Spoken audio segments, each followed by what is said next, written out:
So sitting comfortably with our back straight.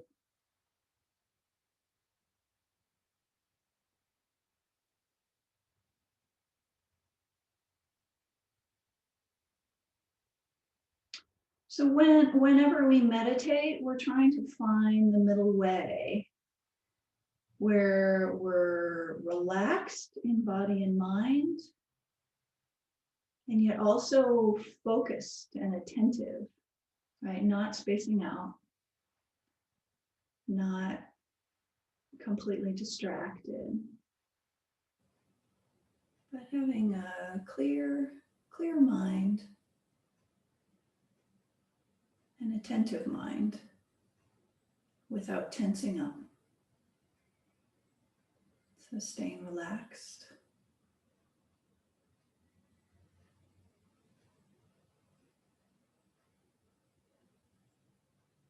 And as usual, let's do a brief body scan.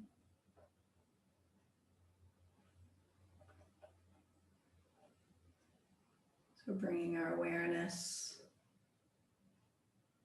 to the sensations in our body.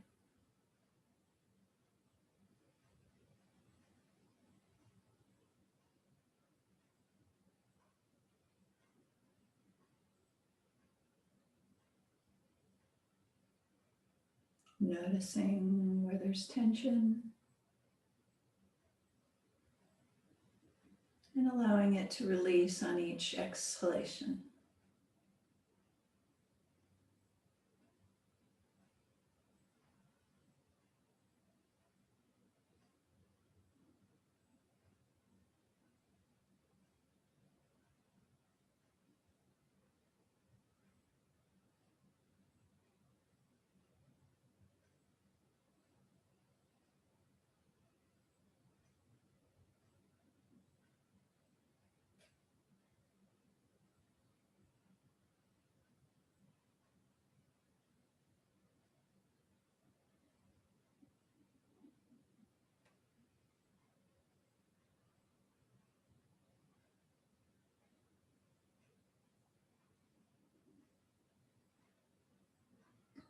And then shifting our attention to the sensation of the breath at the nostrils.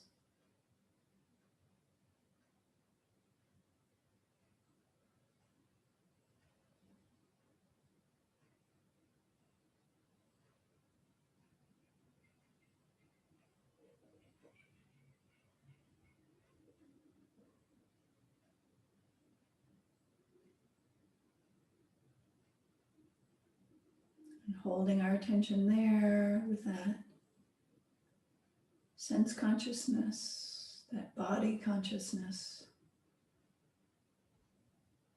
attentive to the sensations of the breath.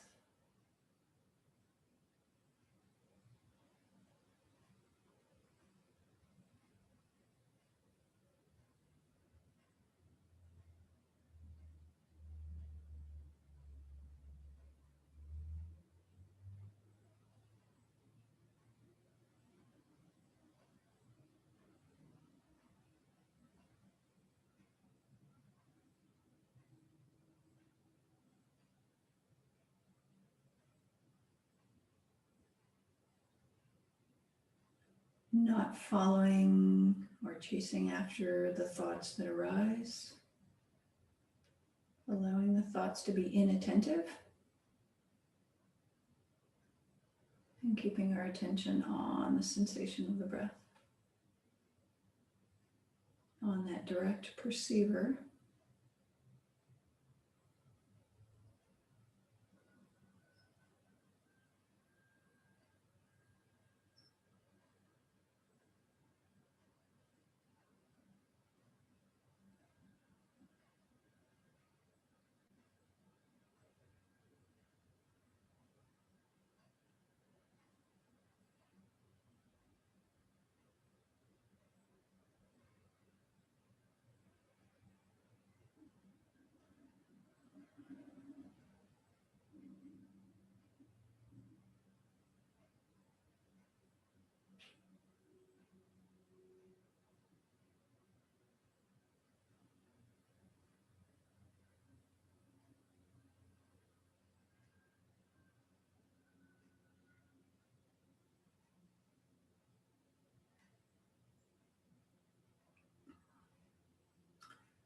if we shift our attention to our thoughts, our conceptual thoughts, recalling that there are two types of conceptual thoughts. There are those that are factually correct or factually concordant, such as the thought labeling today is Sunday, such as the thought labeling this class as awareness as knowers.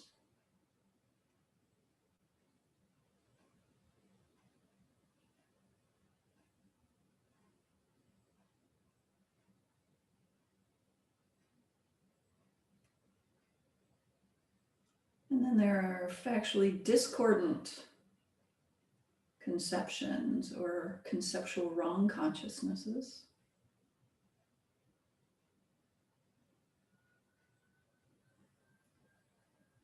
Where the object of engagement does not actually exist.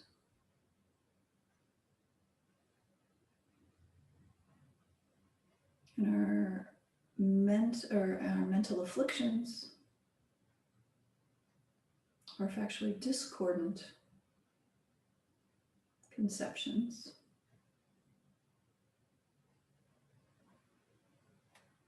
Factually incorrect because there's some distortion, some exaggeration.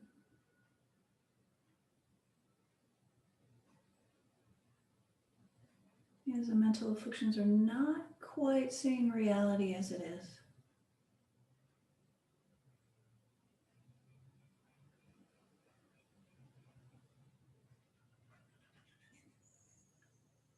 So let's bring to mind a person that we have difficulty with. I mean, not the most problematic person in our life, but someone that, we find moderately annoying or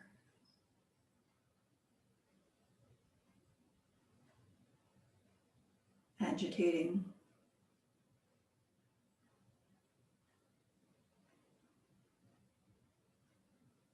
And just bring them to mind.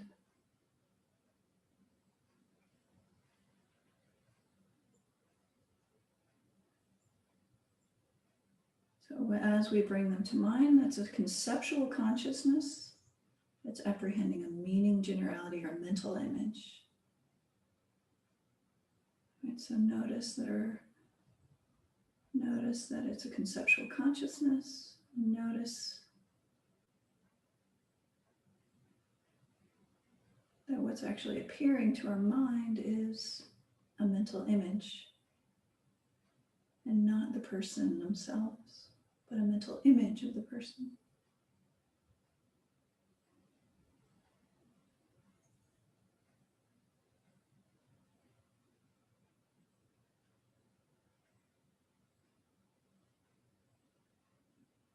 And notice how that person appears in our mind to be quite solid.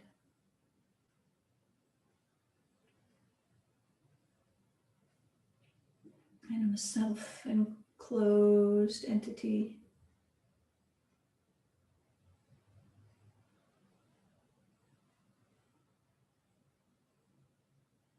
Perhaps that person appears quite fixed and not changing from moment to moment, but that person in our mind appears to be quite static, quite solid.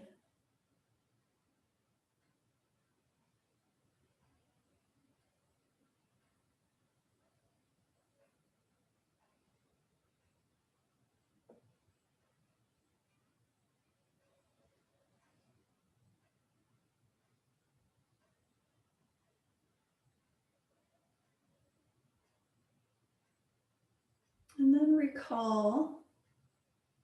So one way to counteract the mental afflictions is to see them more accurately, see the object or the person more accurately.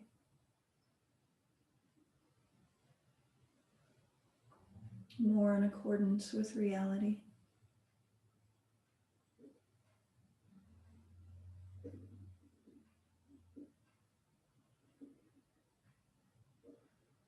And so recall that that person in actuality is changing from moment to moment.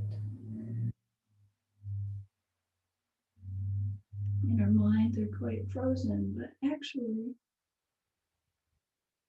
the body is changing from moment to moment.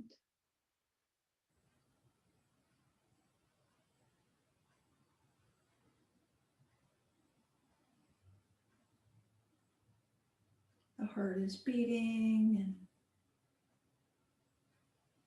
synapses are firing. Their digestive system is at work. They're aging.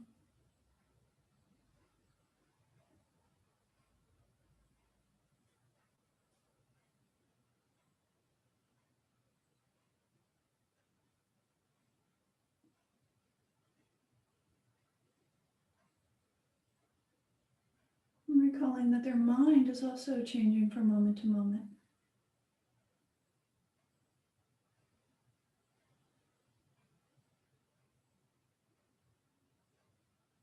Sometimes their mind is happy and clear.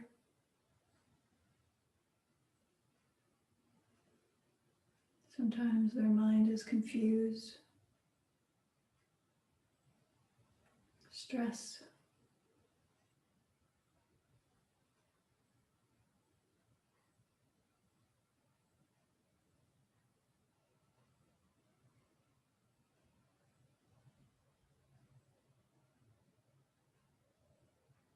Sometimes their mind is angry. Sometimes their mind is hurt.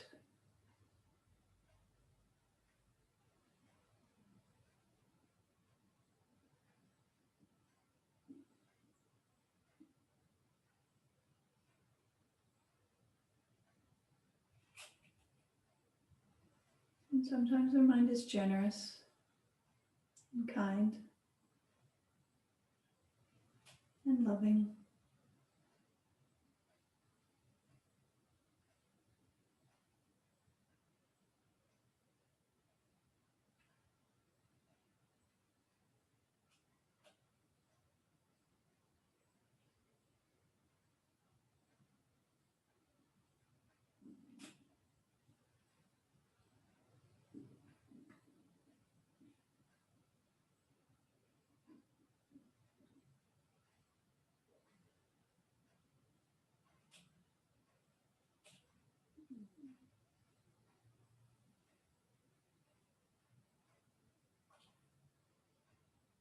So that person is not static at all.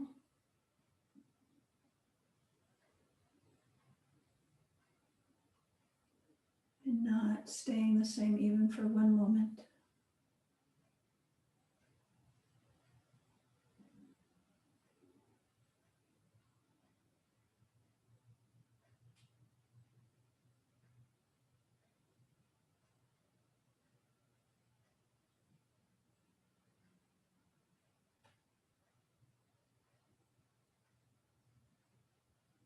A person also arises from causes and conditions.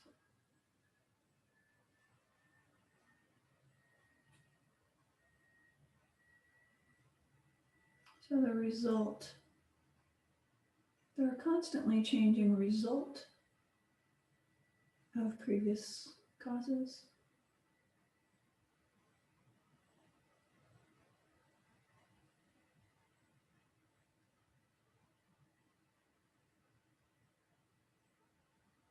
As well as many conditions. The circumstances of their life.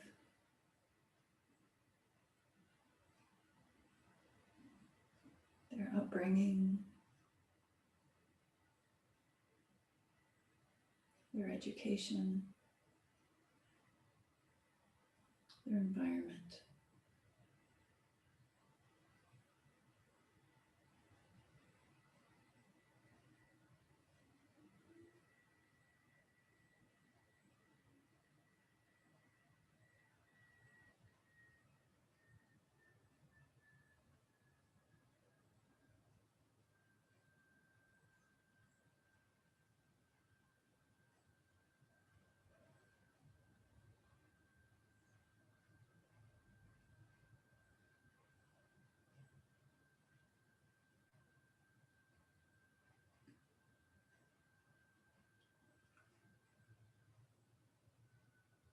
A person is also composed of many different parts.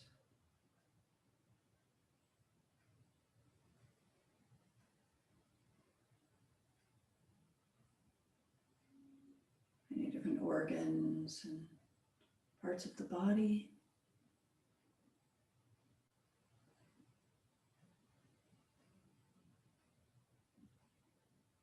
As well as mental parts, kind and not so kind parts.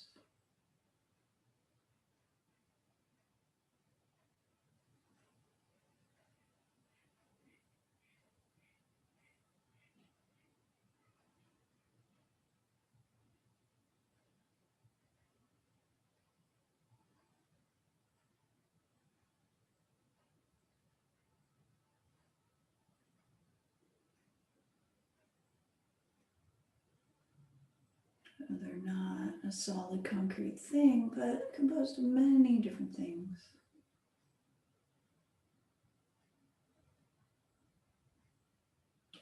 Upon which we impute person.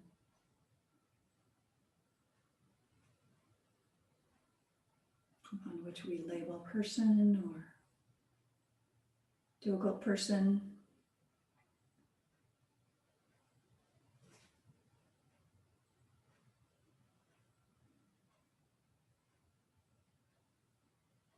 So recall that our label is coming from our mind. The label does not exist in that person, from the person's side. It is coming from our conceptual mind.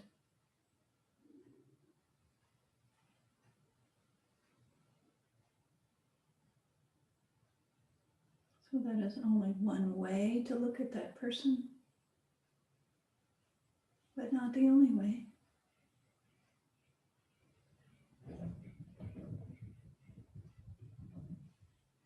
And is there another way we can look at that person?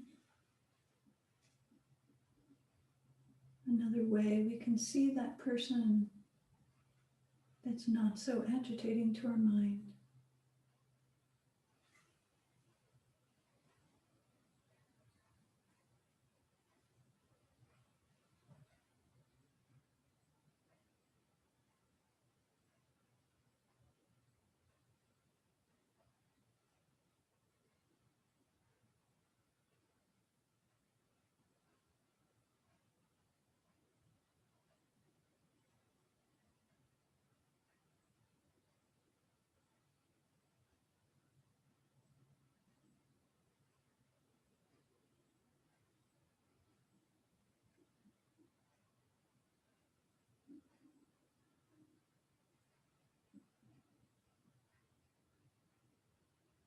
Is there another way we can see that person that actually brings about compassion?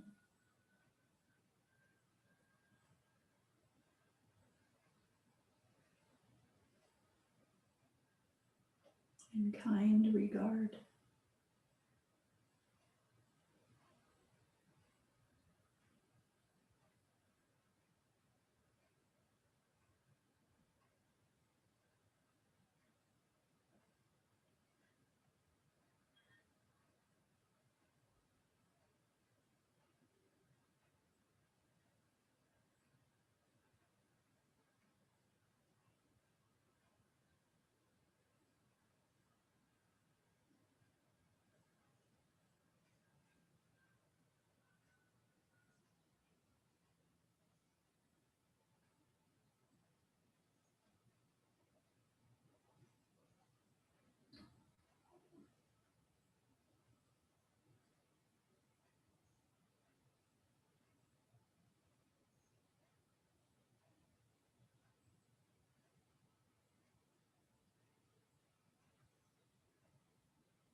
So in conclusion, our mental afflictions, our agitated minds, our annoyed minds, our conceptions,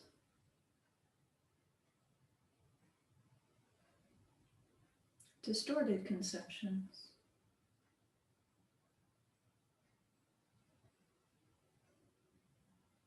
actually discordant conceptions, or conceptual wrong consciousnesses that are apprehending an object that doesn't actually exist, apprehending its object in a distorted way, in a way that's more concrete than it actually is.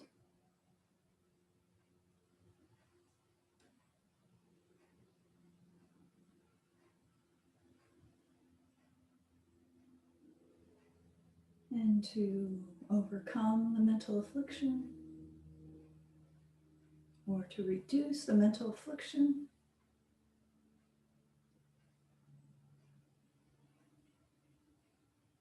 one way is to see the object or the person more accurately.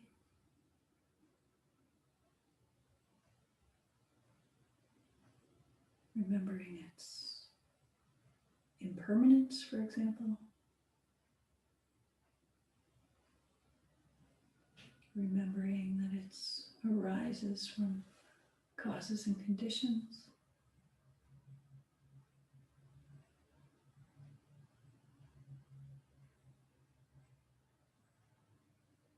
Remembering that they're composed of parts and not a singular solid thing.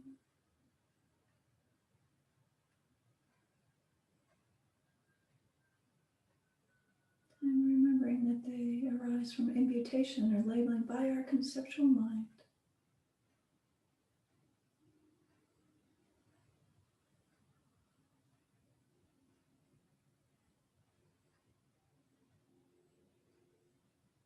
And recalling there are many different ways we can impute.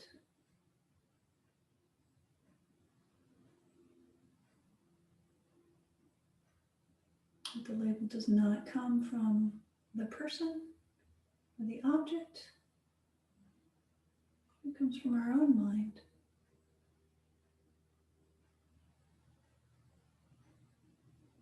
So we can choose more and more constructive labels.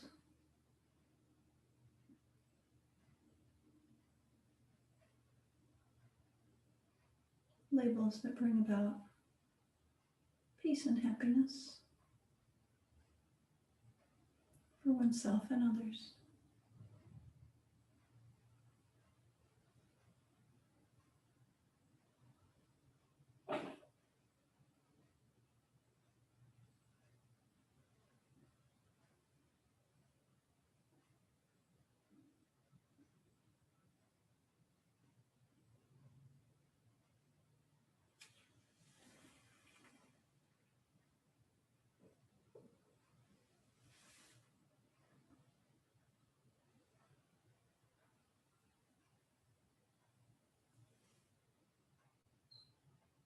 And ultimately, we can realize over time, through listening to teachings, reflecting and meditating,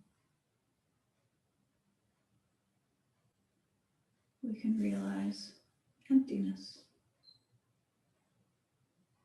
That the people we have difficulty with, or the people we're attached to, the objects that we have attachment toward or aversion toward, situations we have attachment or aversion toward, that they're all empty from their own side.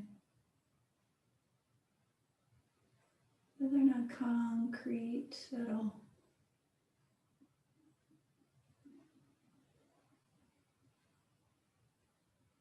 They don't exist inherently from its own side. They don't exist as a concrete thing. They're not a self-enclosed entity.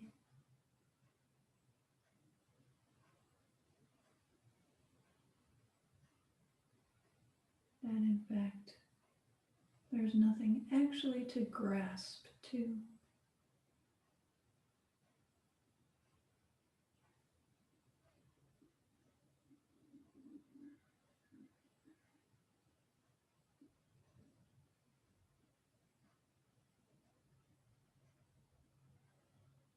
So we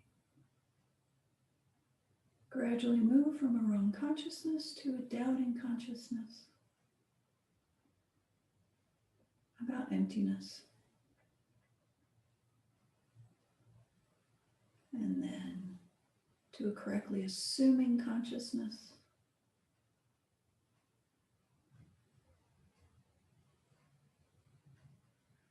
And eventually an inferential cognizer, an inferential realization of emptiness.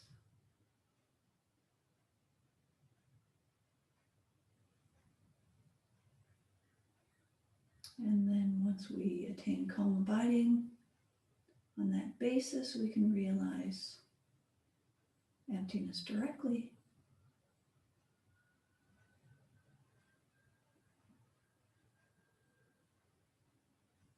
And be on our way out of samsara.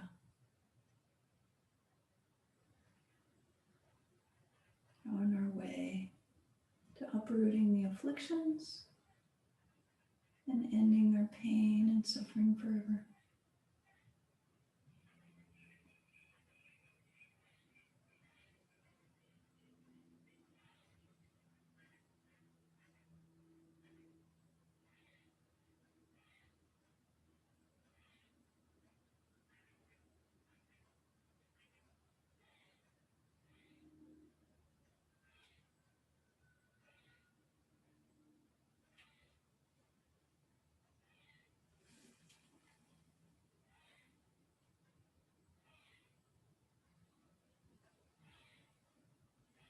And then recalling the countless other sentient beings who are in the same samsaric boat as we currently are,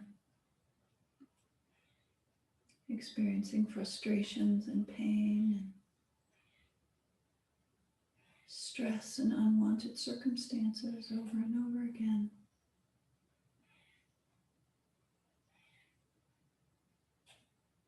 Without seeing a way out.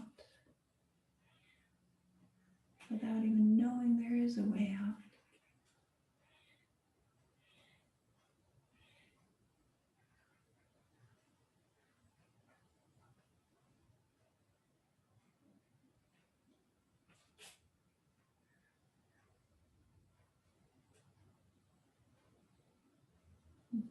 May we develop that bodhicitta,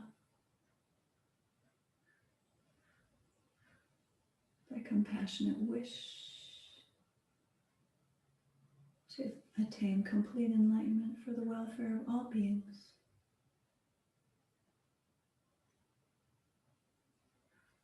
To bring all beings to that enlightened